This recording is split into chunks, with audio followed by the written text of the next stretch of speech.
Captain David Rollins checked his watch at 2:35 p.m. when the training alarm blared over the PA system.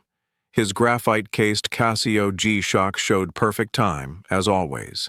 He never took it off, not even in the shower. Mine at fire station number 3 froze for a second before the usual scramble erupted, crews running to their rigs, but Rollins stood motionless. His new Nomex 3A turnout gear, worn for the first time in a decade, rustled faintly with each breath. Linda Grace, a 20-year dispatch veteran, would later tell investigators she heard him ask twice over the radio, "You positive this is a drill?" His voice stayed steady, but the last word wavered, like he expected a different answer. The radio emitted strange static then, not white noise, but something structured, as if jamming the signal. Rookie Eric Thorne, personally recruited by Rollins 3 months prior, spotted him by the old hangar 10 minutes before the alarm. "The captain was talking to someone in the shadows," Thorne recalled, "but when I got closer, nobody was there. He said he was checking ventilation, but I saw him staring at his watch. Time never made him nervous before." The garage later yielded a homemade EMP device built from old radio parts, placed beside Rollins' logbook of frequency notations. The final entry read, "They're testing the channel. 121.5 isn't random." His crew knew he could locate victims in zero-visibility fires by tracking breath sounds.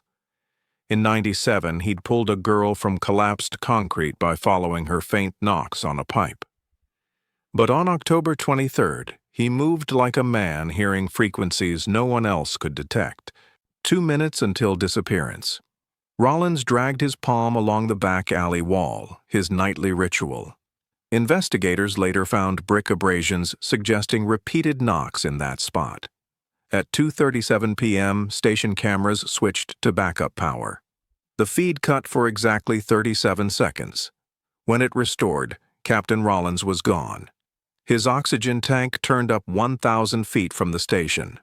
The valve was crushed inward, as if inhuman force had emptied it in seconds. His jacket pocket held a radar detector locked on 121.5 MHz. Farmer Jacob Murray, driving past the abandoned radar station that afternoon, spotted a fully geared firefighter crossing the field. "I called out," Murray said later, "but he didn't turn. Walked like strings were pulling him." Captain David Rollins, a man who'd survived 4 decades of infernos without a scratch, vanished on a crisp fall day under circumstances that defied reason. His indestructible Casio stopped dead at 2:37 p.m. Fire station number 3 maintains an unspoken rule. Someone always knocks on that back alley wall before shift change, just in case. 2:37:01 p.m. The training alarm sirens were still wailing when rookie Eric Thorne first noticed Captain Rollins was missing. He sprinted to the hangar where he'd seen the captain just 2 minutes earlier. The space stood empty, only wind pushing dry leaves across the concrete. On the ground lay the chemical storage locker key, normally clipped to the captain's belt carabiner. In dispatch, Linda Grace checked the call log. Rollins' last entry. Frequency check 121.5. Timestamp 2:36:18 p.m. This wasn't part of the drill protocol. Her radio call to him returned only a transformer-like hum. Security cameras showed Rollins exiting through the rear door at 2:37:03 p.m. He moved parallel to the chain-link fence, not toward the vehicles, as if navigating an invisible obstacle. His right hand pressed against his ear, mimicking headphone use, though none were visible. 2:37:12 p.m. Farmer Jacob Murray drove his 1998 Ford F-150 half a mile from the station when a loud pop, like a bursting tank, echoed through his open window. His rearview mirror caught a firefighter-suited figure moving toward the abandoned radar installation. Meanwhile, technician Marvin Crowe discovered the surveillance system had switched to backup power between 2:37 and 2:37:37 p.m., unrecorded in outage logs. The footage showed only electromagnetic distortion during those 37 seconds. 2:38 p.m. Thorne found drag marks near the hangar. Not footprints, but something heavy pulled through dust, leading to a drainage ditch off-property. At the ditch's edge, a torn fragment of 3M heat-resistant tape used for oxygen mask repairs. 2:45 p.m. Police received their first call. A semi-driver reported a firefighter crossing Highway 52 toward the decommissioned military base. Traveling at 45 nmlp, he noted the figure's left sleeve flapped open despite 15 nph crosswinds. 3:02 p.m. Search teams recovered a depleted Scott Safety X3K oxygen cylinder 1,000 feet from the station. Lab analysis would later reveal the valve bore internal deformation equivalent to 90 lb-ft of torque, impossible without tools. 3:17 p.m. Investigators found Rollins' logbook in his garage. Final entry at 2:30 p.m. 121.5 test, signal strength 4.5, source NW. Below this, he'd sketched the radar station's layout with a note. Check B-17 antenna. 4:43 p.m. A Shell station attendant reported an unmarked fire engine with peculiar bluish headlights, reminiscent of 1960s military vehicles, heading toward the prairie around 2:50 p.m. By dusk, shifting winds realigned the trampled grass along Rollins' path. Investigators discovered a single clear Hakes Fire Eagle boot print, its sole twisted at a 45-degree angle, suggesting a sudden pivot. 9:00 p.m. Crow made an eerie discovery. All station clocks synchronized to atomic time had fallen exactly 37 seconds behind. Only Rollins' Casio showed the correct time, but its hands had stopped moving. Relatives revealed the captain had hauled 3 diesel barrels to his farm the previous week. When questioned, he'd said, "For the generator. We'll need long light." A neighbor's child playing near the station that day told her mother she saw the fireman uncle talking to the hangar's shadow. She described it as taller than him and wiggly when the wind blew the other way. Rollins's radar detector transmitted its last signal at 2:36:55 p.m., coordinates pinpointing a site 3 miles northwest of Minot, North Dakota, precisely where a military plane crashed in 1968. The device recorded 37 seconds of steady beacon-like tones before failing. Next morning, searchers found charred Nomex fabric in the drainage ditch. Lab tests detected aluminum oxide, a compound used in spacecraft heat shielding. Colleagues recalled Rollins commissioning unusual modifications to his radar detector a month prior. A Bismarck technician confirmed the captain requested a module for decoding ultra-short pulses, technology used in air defense systems. 2:37 p.m. became the critical timestamp.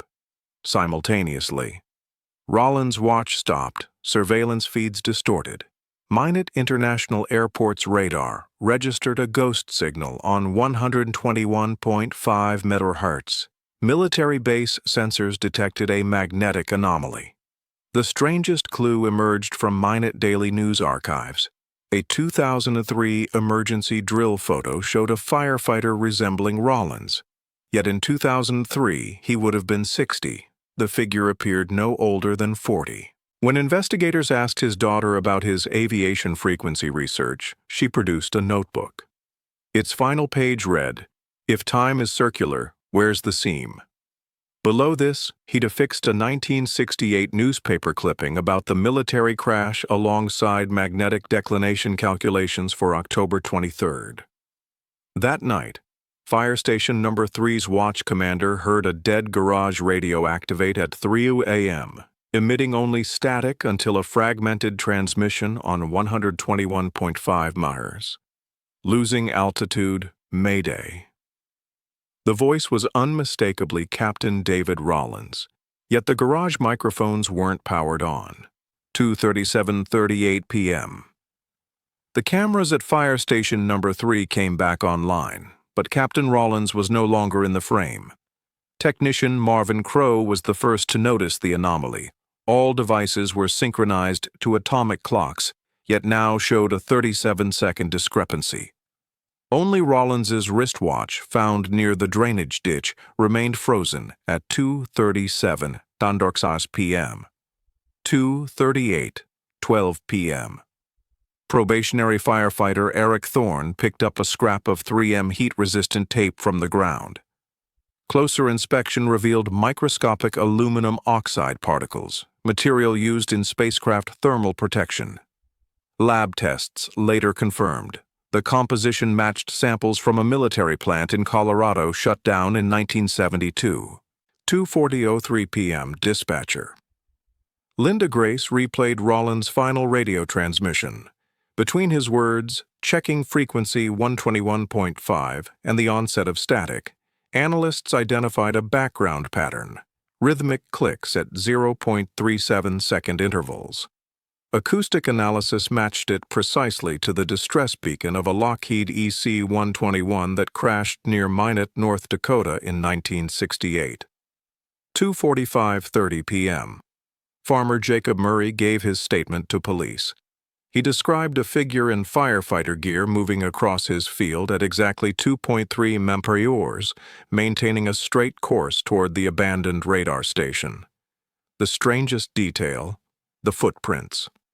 Only left boot impressions appeared, as if the right foot never touched ground. 2:52:18 p.m. Investigators found blueprints for a modified radar detector in Rollins' garage. A Fargo engineer confirmed the device could pick up signals between 37–121.5 MHz, the exact frequencies used by the 1960s ballistic missile early warning system. 3:41 p.m. Minot International Airport radar registered a false distress signal at 121.5 MHz. Coordinates pointed to a location 3.1 miles northwest, the 1968 EC-121 crash site. Radiation detectors briefly spiked to 37 microroentgens hour upon arrival, 10 times the area's normal background level. 3:17:55 p.m. The Bismarck lab finished examining Rollins' oxygen tank. The mystery: how could a 45-minute air supply vanish in 120 seconds? Scott safety engineers demonstrated even a fully opened valve would take 7 minutes to empty. The only explanation: industrial-grade forced evacuation, yet no equipment traces were found. 3:30:02 p.m. Police searched Rollins' farm. The barn contained 3 diesel drums, as he'd reported, but one held distilled water instead, its lid marked in red paint. Reserve 9.8 gal 4:08:44 p.m. A Shell station attendant recalled details about a suspicious fire truck. The license plate, ND37537, matched a civil defense vehicle decommissioned in 1973. 4:30:17 p.m. Technician Crow discovered an anomaly in the station's server logs. 37 surveillance recordings from the past month had been deleted, all time-stamped 2:37 p.m. Recovered files showed only empty static humming at 121.5 Hz, 5:45:39 p.m.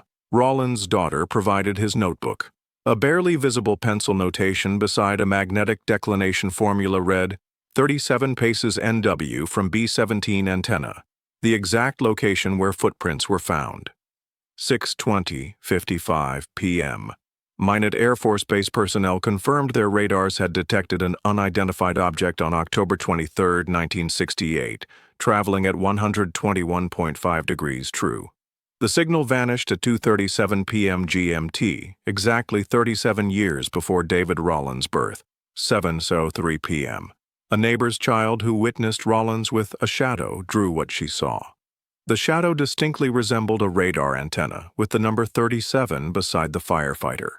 When asked why that number, she replied, "Because that's how he was counting." 8:15:37 p.m. Another discovery in the drainage ditch. A graphite fragment matching Rollins' Casio watch casing. Spectral analysis showed exposure to 2,219 degrees Celsius temperatures, consistent with atmospheric re-entry. 9:00 p.m.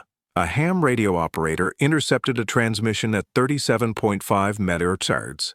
A voice resembling Rollins stated, "Coordinates confirmed, but the timing," before cutting off at not. 10:37 p.m. The day's final anomaly. All digital clocks within 2.3 miles of the fire station simultaneously rolled back 37 seconds. University of North Dakota physicists later determined this matched a localized gravitational disturbance of 1.215 G. 11:45:37 p.m. A truck driver on Highway 52 reported strange lights above the abandoned radar station. The description matched plasma discharge in oxygen at 37 mmHg, conditions impossible in Earth's atmosphere. 12:00 a.m., October 24th. The station's night watchman heard Rollins' radar detector activate in the empty equipment room. The screen displayed coordinates of the 1968 crash site with a signal strength of 37,100. 1:21:05 a.m. Analysis of probationary firefighter Thorne's body cam revealed an odd reflection in Rollins' watch face before disappearance. Not his face, but a technical schematic marked 121.5 degrees on Z-axis. 2:37 a.m. A USAF veteran who served at Minot in 1968 recognized Rollins's photo on TV. He told police he'd seen this man among rescue crews after the EC-121 crash. When questioned how that was possible, the 80-year-old responded, "He introduced himself as Captain." 3:37 a.m. The garage radio turned on again. This time the transmission was clearer. "Repeat, this is not a drill. Rollins' voice cut out after exactly 3.7 seconds. 4:15 a.m. Investigators returned to the drainage ditch with ground-penetrating radar. At 12.1 feet, the device detected a metallic object measuring 47.8 sphere 14.6 inches. Excavation revealed unnaturally loose soil, as if thermally altered. 5:00 a.m. A lab technician noticed anomalies in dust samples from Rollins' boots. The isotopic signature matched high-altitude atmospheric conditions from the 1960s, the peak of nuclear testing. 6:37 a.m. At dawn, the search team reached the radar station. Near the B-17 antenna base, they found a single Hakes Fire Eagle left boot print, oriented 121.5 degrees true north. 7:37 a.m. Minot Public Library archives yielded a 1973 technical report on the B-17 antenna dismantling. An appendix noted, Item 37, graphite emitter missing. The inspector's signature, though illegible, showed handwriting similarities to Rollins. 8:15 a.m. The final witness, a Minot Airport meteorologist, provided October 23 data. At 2:37 p.m., their barometers recorded a sudden 37 mmBr pressure spike, despite clear weather within 75.5 miles. 9 a.m. The lead investigator closed the evidence file.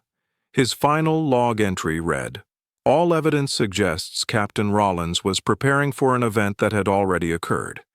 The question remains, when did he realize it?" 9:37 a.m. Technician Crow discovered a hidden folder on Rollins' workstation named 1,1537. A 37-second audio file containing steady hums interrupted every 1.215 seconds. 10 a.m. Rollins' widow brought his old photo album.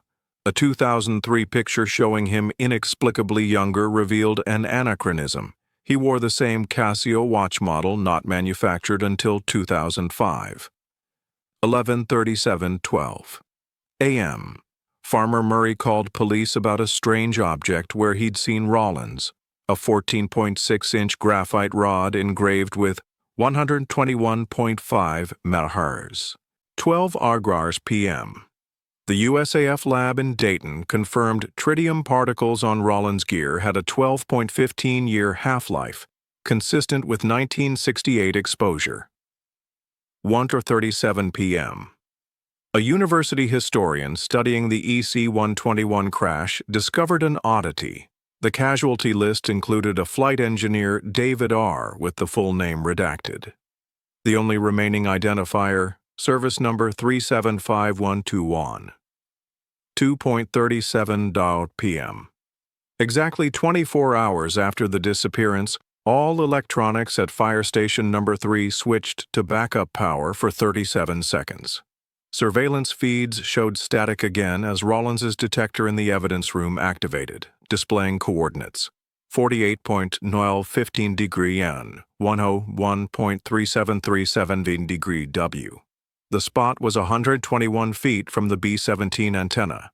The recovery team found only one item, a charred calculations sheet. The header read, "Synchronization window, 2:37 stars p.m., duration 37 seconds, frequency 121.5, and the signature, Captain D. Rollins, 1968-2005.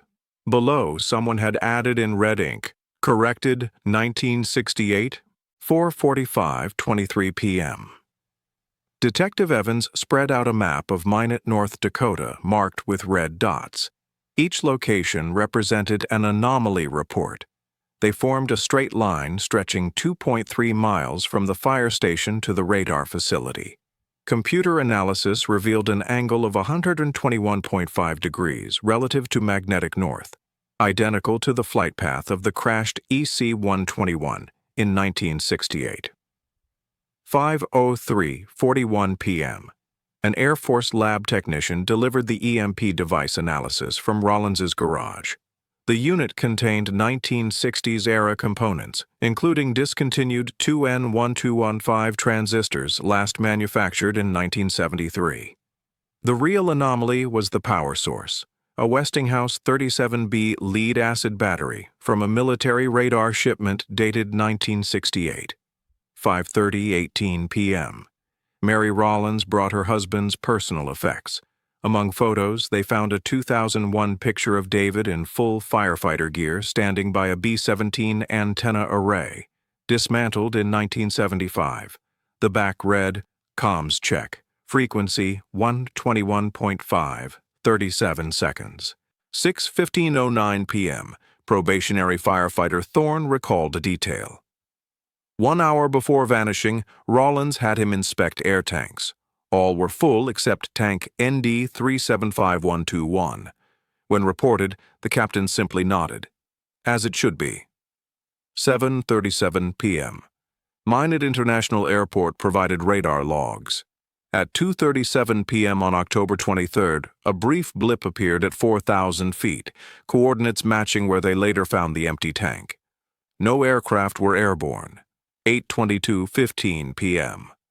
Retired Minot AFB radio man Jerry Coalfield analyzed the recording. His hands shook.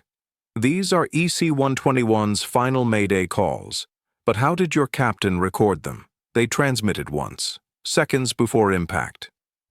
9:37 p.m. Forensic examiner Lisa Gardner examined Rollins' turnouts under UV. Inside the collar, indelible ink read, 37 paces, 121.5 degram. Following the azimuth led to a drainage ditch containing a wristwatch. 10:48 p.m. Neighbor. Mrs. Keller recalled a strange visit 1 week prior. 2 men in 1960s Air Force uniforms delivered a metal case labeled 12-137. David accepted it, saying only, "You're 37 years late." 11:37 p.m. Graphite rod analysis matched Corona satellite heat shielding, 1968-1972. Microscopic engraving read DR 2005. 12:37:12 a.m. October 24th. Dispatch heard a Rollins-like voice. Testing 121.5. Do not respond. Static lasted 37 seconds. When comms resumed, the panel showed frequency 37.5 MHz, 1:21:05 a.m. A farmer's son playing near the radar ruins found a charred note in childish script. Captain said his shift ends in 37 years. Dated 10/23/1968, 2:37 Saturday a.m. Lab analysis revealed cesium-137 particles on the gear. Radiation levels matching 1968, not 2005. 3:15:37 a.m. Air Force historians found the 1973 B-17 decommissioning order signed by D. Rollins. Impossible, as the captain would have been. 32 years old. 4 a.m. Mary discovered a sealed envelope labeled Open 10/23/2005 at 2:37 p.m. Inside, blueprints for the radar station and a key to Hangar 37 at the abandoned base. 5:21:15 a.m. Hangar 37 contained a 1968 fire engine, ND-375121. The logbook's final entry, 2:37 p.m. Training drill, Captain Dr. absent. Date, October 23, 1968. 6:37 y.m. Ground-penetrating radar detected a 12-4-foot metal object beneath the hangar. Excavation equipment failed with error. Frequency, 121.5 MHz overload. 7:37 a.m. A retired minute mechanic identified Rollins. That kid repaired our radar in '68. Claimed he was from 2005. We figured he'd fried his brain with radiation. 8:12:15 a.m. Fingerprint analysis showed 100% match with 1968 records. Rollins' birthdate field read 10/23/2005. 9:37 a.m. Fire station monitors activated, displaying 1968 security footage. A figure in Nomex A3A gear, invented 1990s, exiting hangar B-17. The wristwatch read 2:37 p.m. 10 a.m. Mary surrendered a tape labeled For Mary.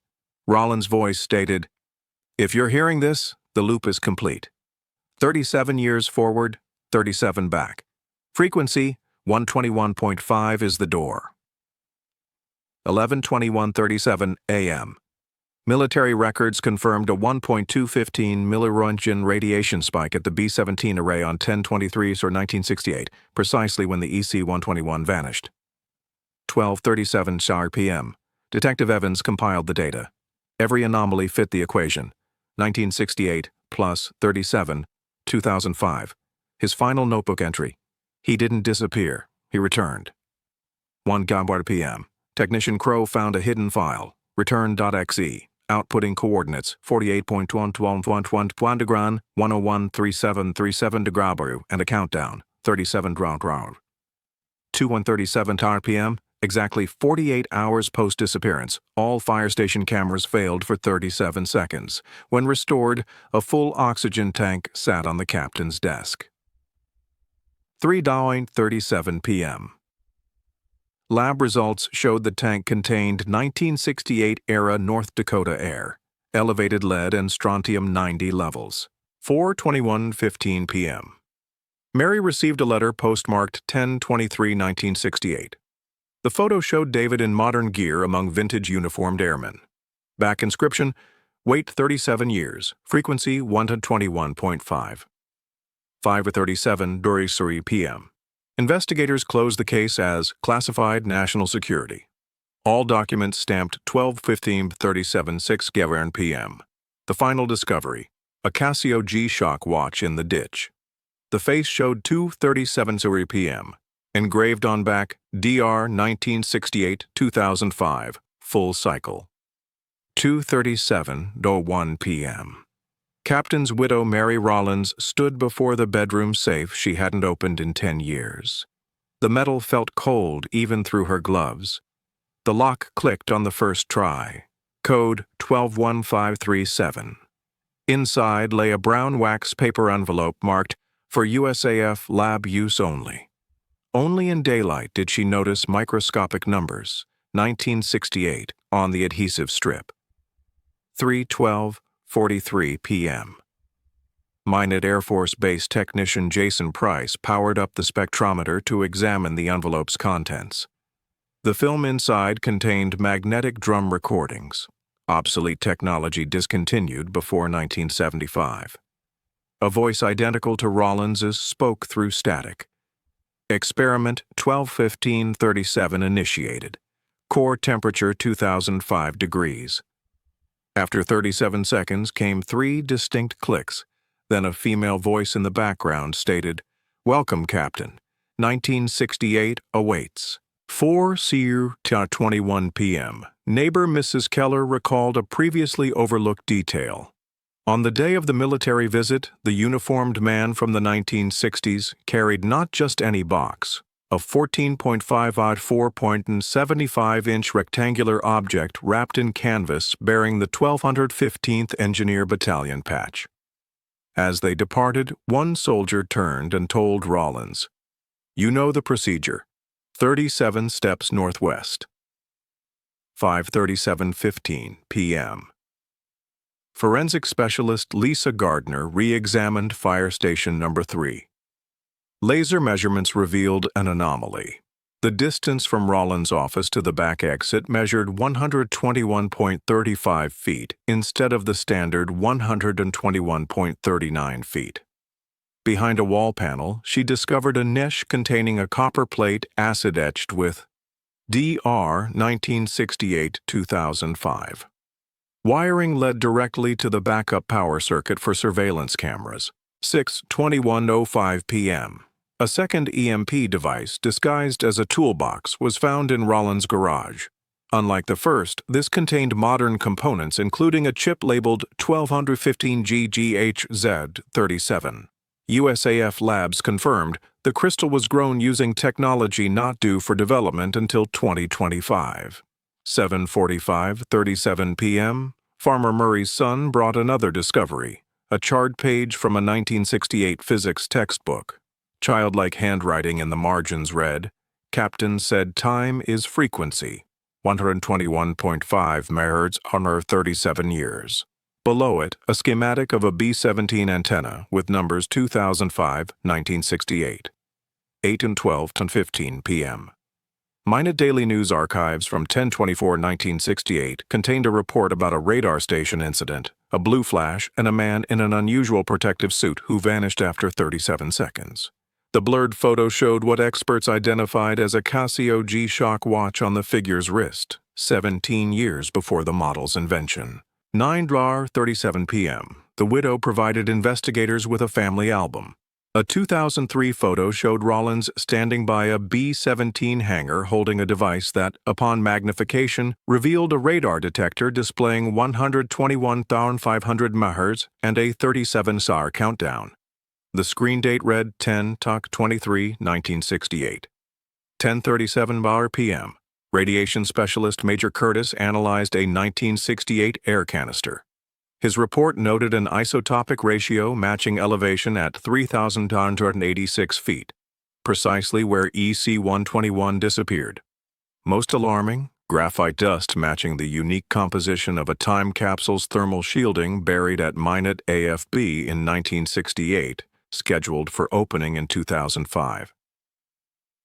11:15:21 p.m. Technician Crow decrypted file return.exe, an interface for what Rollins called a frequency bridge. The log contained an entry from 2:37 p.m. on 10/23/2005. Cycle complete, 37 years synchronized, channel 121.5 MHz open. 12:37:15 a.m. October 25th. The station duty officer heard a radio transmission identified as Rollins' voice. "I'm in position, 37 seconds to transition." Then came 3 clicks, identical to the 1968 recording. 1:21:37 a.m. Retired USAF Colonel Hargrave confessed. In 1968, he'd been a Minot AFB technician. On 10/23, his team received orders to prepare a B-17 antenna for a temporal displacement experiment. Documents listed operator D. Rollins with clearance 12/15/37. When Hargrave asked command who this was, they replied, "He'll arrive exactly 37 years from now." 2:06 a.m. The fire station's printer activated without command, producing a schematic resembling a compass with dial markings spanning 1968 to 2005. At center, a coil labeled 121.5 MHz. Resonance frequency. Signed, Captain DR personally verified. 37 cycles. 3:37:12 a.m. Lab analysis of the wristwatch revealed a microchip incompatible with known technology. At 1.215 volts, the display showed coordinates of the radar station and the date, 10/23/1968. 4:15:37 a.m. The widow found a metal plate in the garden engraved, 121.5 MHz isn't a radio wave, it's a road. 37 steps NW, DR 1968 and 2005, same point. 5. Kraut 21 a.m. Farmer Murray led investigators to where he'd last seen Rollins. Ground-penetrating radar detected metal at 3.99 feet depth.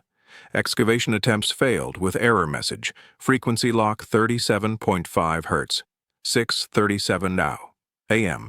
Military declassified partial 1968 incident records.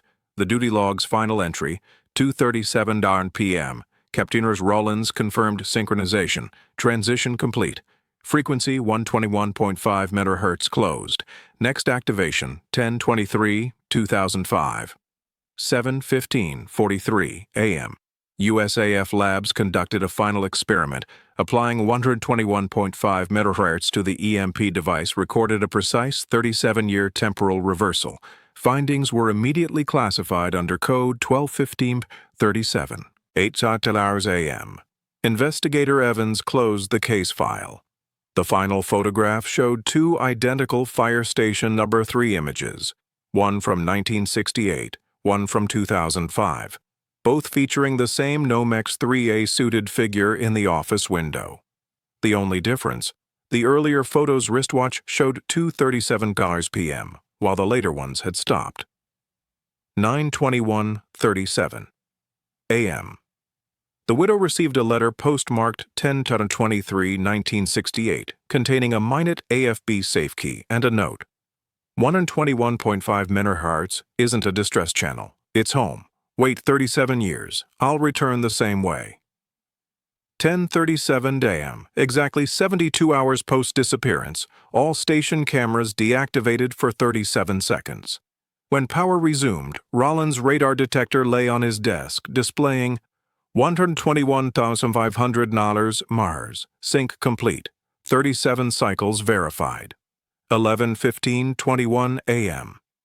Military declared a 1.215-mile radius around the radar station off-limits, citing radiation cleanup.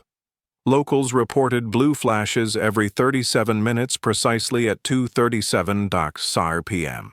12:37 p.m. The case of Captain David Rollins was officially closed. The final archive entry read, "Not missing on active duty. Next review date 10/23/2042."